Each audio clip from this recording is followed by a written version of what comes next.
پپو بادشاہ کی کہانی پڑھنے کے بعد اپنی ماں سے بولا، ماں مجھے بھی بادشاہ کی طرح 3 بیویاں چاہیے، ایک کھانا پکانے کے لیے، ایک گانا سنانے کے لیے اور ایک مجھے نہلانے کے لیے۔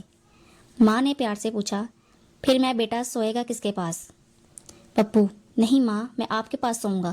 یہ سن کر ماں کی آنکھوں میں آنسو آ گئے اور بولی، اللہ تمہیں خوش رکھے۔ پھر ماں نے پوچھا، تمہاری بیویاں کس کے ساتھ سوئیں گی؟ پپو بولا، ان کو ابو کے ساتھ سلا دیں گے۔ یہ سن کر ابا کی آنکھوں میں آنسو آ گئے اور بولے، اللہ تمہیں خوش رکھے۔